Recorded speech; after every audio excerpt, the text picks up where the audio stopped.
sell the deal back in Britain, but chose not to.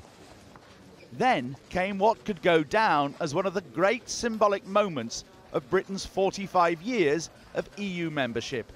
On camera, the Prime Minister plainly lost her temper today with the European Commission President, Jean-Claude Juncker. At his press conference last night, Juncker had said Britain needs to tell Brussels what they want and stop being nebulous, he said, and imprecise. So today's subsequent row went like this, two lip readers have told us. "What did you call me?" May began. "You called me nebulous." "Yes, you did." "Nebulous, nebulous." "Yes, you did." "I didn't," said Juncker. "I didn't." And the arguments clearly continued after the camera had to leave. EU leaders turned up today, having cut from the proposed communiqué last night a pledge that the controversial Irish backstop, if needed, would only be in place for a short period. They also cut a promise to examine whether any further assurance can be provided. The Irish Taoiseach looked pleased. Very satisfied with the conclusions that we reached last night, which are that we as the European Union stand by the withdrawal agreement that was negotiated. We don't believe it's up for renegotiation. We're very keen to begin, as soon as it's ratified, talks on the future relationship. And the Romanian leader said to break the deadlock, We expect a positive vote from the British Parliament, not a summit. At her press conference this lunchtime, Theresa May pretty much admitted she had accused Jean-Claude Juncker of calling her nebulous. I had a robust discussion with Jean-Claude Juncker. I think that's the sort of discussion you're able to have when you've developed a working relationship and you work well together. What came out of that was his clarity that actually he'd been talking, when he used that particular phrase, he'd been talking about a general level of debate. And Mrs May insisted the talks over the Irish backstop would go on. We will be bringing a vote back to Parliament before the 21st of January. So we will be working expeditiously over the coming days to seek those further assurances that I believe MPs will need. And the European Council President said he would be available to help. I have no mandate to organise any further negotiations. We have to exclude any kind of reopening our negotiations on the withdrawal agreement. But of course, we will stay here in Brussels, and I'm always at Prime Minister Theresa May's disposal. As for Juncker and his row with Theresa May, I was following the debate in the House, and I can't see where the British Parliament is heading at. And that's why I was saying that this was nebulous, foggy in English, so it was not... I was not addressing her. And in the course of the morning, after having checked what I said yesterday night, she was kissing me. As we head towards Christmas, Theresa May is seeking more concessions from Brussels. But what if she doesn't get them? Well, she'll probably plough on, hold the big Commons vote on the withdrawal agreement in January, and almost certainly lose it. What then are her options? Well, she could ask MPs what they think of other types of Brexit, such as Norway and Canada, and they'd probably get rejected as well. Then she could call a general election. But even if she were to get a majority this time, that wouldn't necessarily resolve matters. Another option? Hold another referendum. But that could make politics even more divisive than it is now. The other possibility? Simply leave the EU on March the 29th with no deal and keep the £39 billion divorce settlement. And predictably, there was little Christmas cheer for the Prime Minister today from her critics back home. She needs to come back, she needs to make a statement in Parliament on Monday and answer questions. And she needs to put that vote back to Parliament next week and let us vote on it.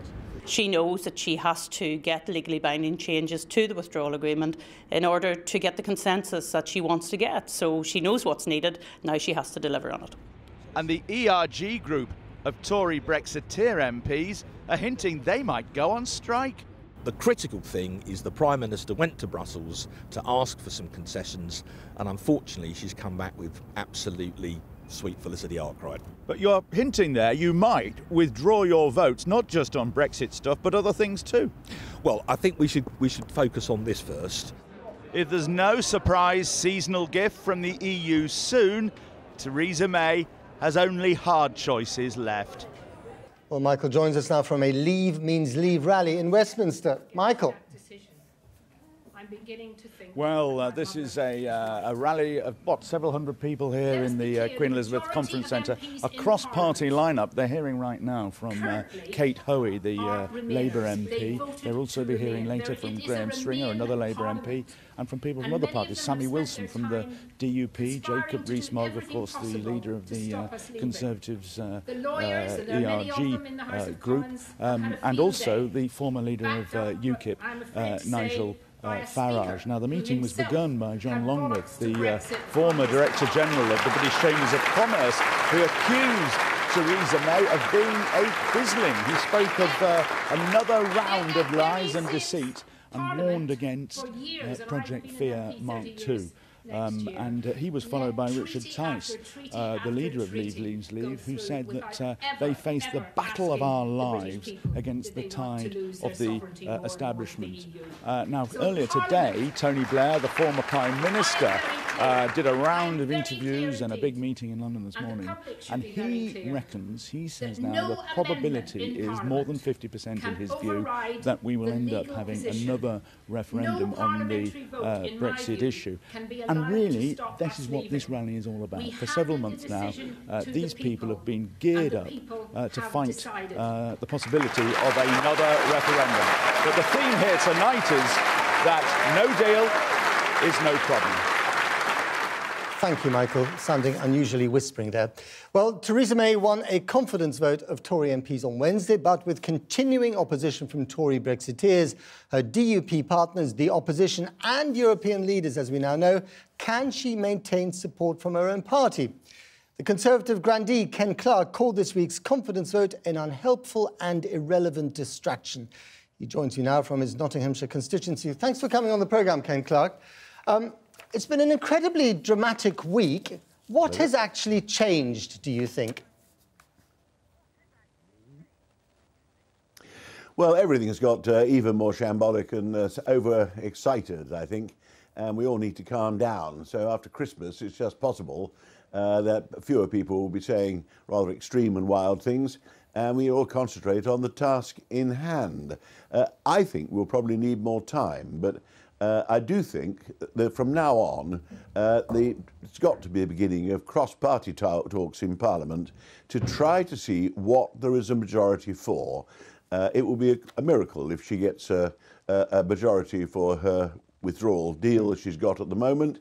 And she certainly won't get a majority based on the entire Conservative Party with Brexiteers plus the DUP, because it's out of step, really, with the majority of the House of Commons. There are two things that there's an overwhelming majority for in the House of Commons.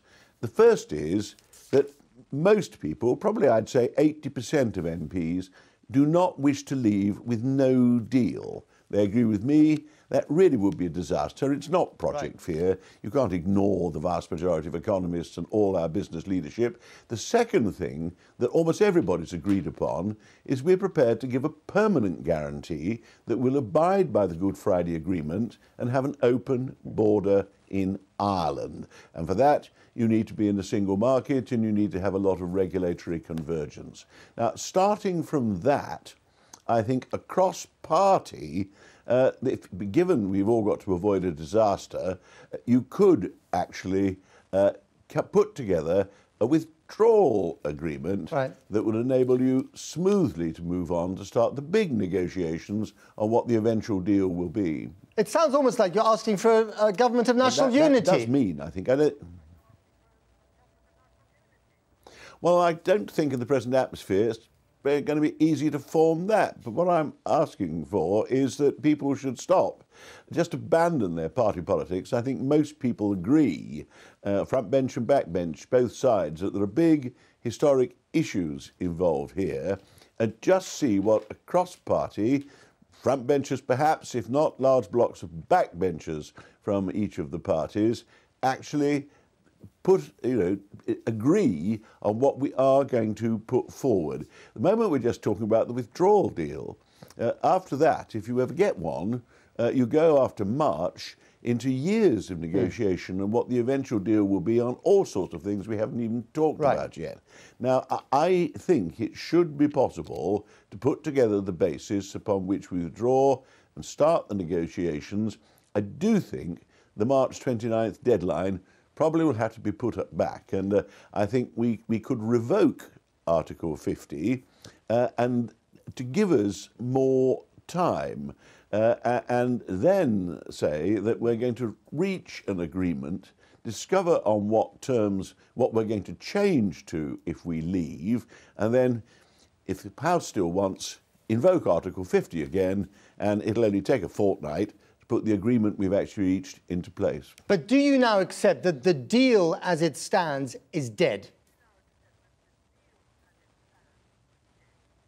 Well, it will be something of a miracle if she can get a majority for it, because if she starts saying that the British have a unilateral right to cancel our treaty obligation to have an open border, which we can invoke at any time, which appears to be what the opponents in our party are saying is wrong with the withdrawal agreement, well, nobody's going to agree to that. And I don't want to cancel the Good Friday Agreement, and I don't think anybody wants to cause such bad relations with our friends in the Republic of Ireland and elsewhere.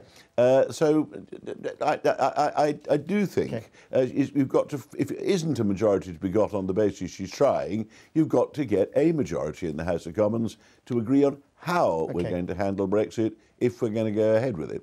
Very briefly, in one word, is a second referendum silly, yes or no? You've said that in the past. I think the referendum caused all this trouble. The point of referendums is to annul parliamentary democracy, to put Parliament out of the thing, and to seek to order Parliament to do something. And it's caused all the confusion. Not sure a second one would resolve very much. This one's all too effectively reduced our parliamentary democracy to wreckage, and I think a second one would be just as divisive. And if we vote leave again, we're back where we started. Well, on what basis are we going to leave? What does leave mean? I prefer a parliamentary solution. There's a majority there that can be put together when everybody's calmed down. Ken Clark, I'm going to have to leave you here. Thank you very much indeed. So what would be the economic impact of a no-deal Brexit? I'm joined now by economics correspondent Heli Ibrahimi. What would it be? Well, Matt, it's hard to comprehend, but from the very first day of a no-deal Brexit, all the basic legal rules that underpin huge parts of British society would simply cease to exist. And this would be as far-reaching and profound as the planes in the sky, our visas, our medicines, our haulage. And if you take that last subject, haulage, it sounds simple enough, but we actually need permission to take British trucks in and out of Europe. And if we crashed out, we'd be limited to just 3,000 trucks. And I have to tell you, Matt, that represents just 5% of our current journeys. So what about all this stuff from the Brexiteers that we'll be fine with WTO rules? I mean, WTO rules are hugely restrictive. The WTO is a global club with preset tariffs and preset quotas. Take, for example, at the moment, cars. We have 0 tariffs for cars going into Europe. Under WTO, it would be 10%. For clothes and shoes, at the moment, we have 0 tariffs. Under WTO, it would be 12%. And there are tariffs that are much higher. Beef, some beef products attract tariffs of 90%. And we're just talking about tariffs here. We're not even talking about regulation. And the point here is we can't control how Europe treats us if we crash out. So we can't bring those tariffs down to 0? Well, we can bring them down when it comes to European goods coming into Britain. We can make them 0. That would make it easier. That would make it cheaper for British consumers in the supermarkets. But by the way, what Brexiteers are not telling you here is that if we bring tariffs down to 0 on European goods, Under WTO rules, we would have to apply that unilaterally. And if we do that, the consequences, how are we going to strike these deals with places like Australia if we have nothing to bargain? Good point. Helia, thanks very much. Fatima. Thanks, Matt. Well, a little earlier I spoke to the economist Gerard Lyons and to Carolyn Fairbairn, the Director-General of the Confederation of British Industry. Carolyn Fairbairn, it looks like Mrs May's deal is not going to get through Parliament. We are heading for no deal. Are you prepared?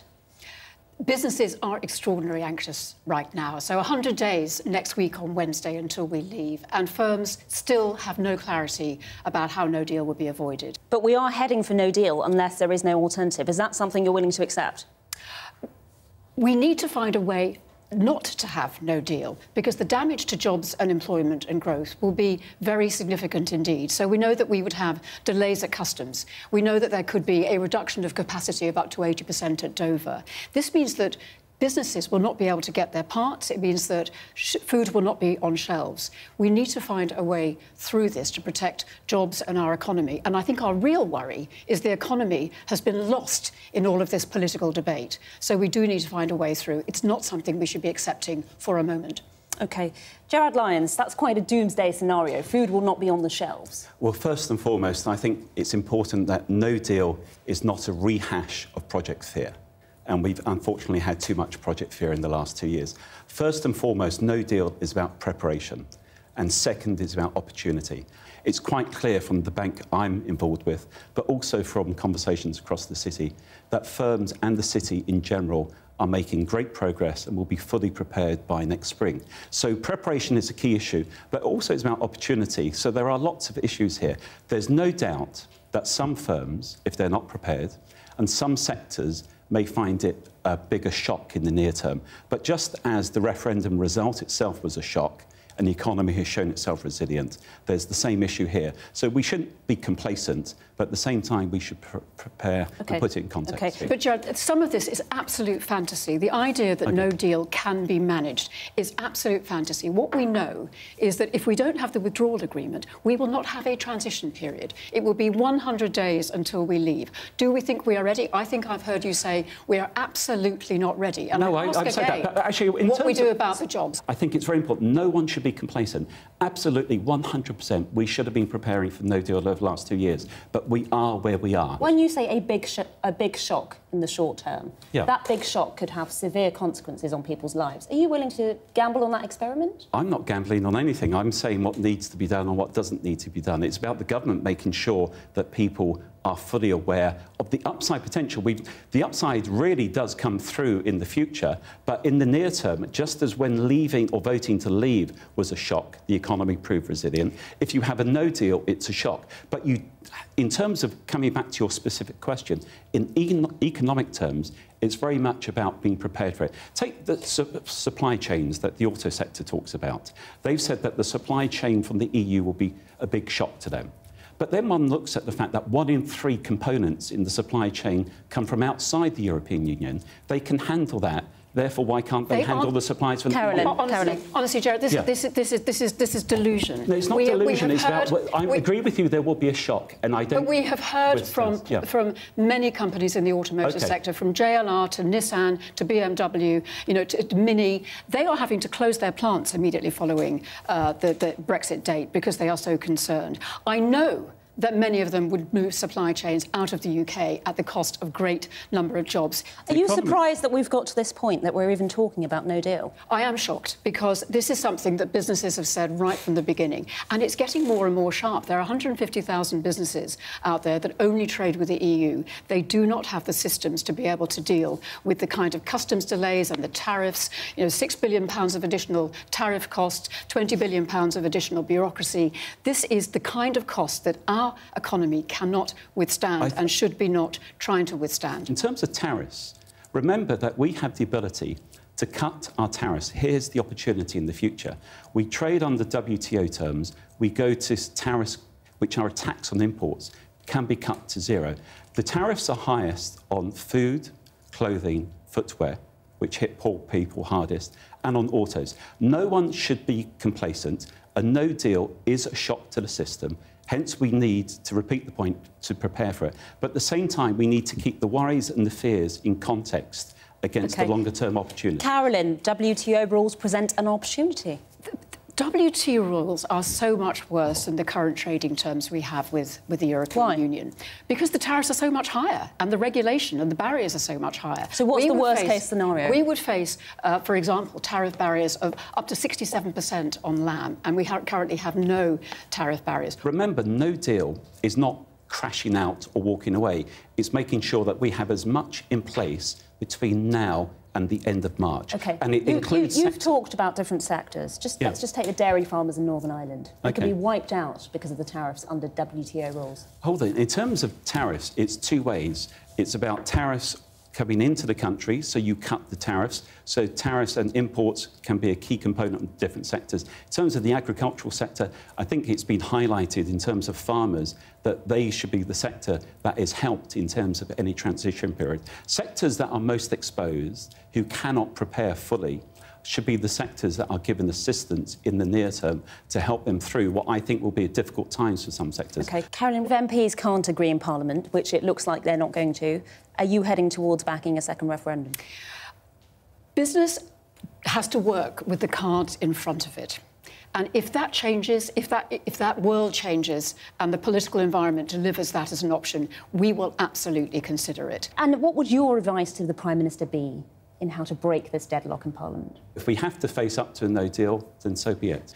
And just as people were too fearful ahead of the referendum result in terms of the consequences of the referendum, at the same time, I often think Britain's biggest export is its pessimism. The reality is we need to be more realistic about the near-term challenges, and I think more realistic also about the longer-term opportunities. OK. Carolyn, this is all project fear in the end. If we crash out in March, the impact on our economy, I hear it from so many businesses, and the consensus across many businesses is there, it will really damage us. We're going to have to leave it there. Okay. Thank you so much to both of you for coming in. Thanks.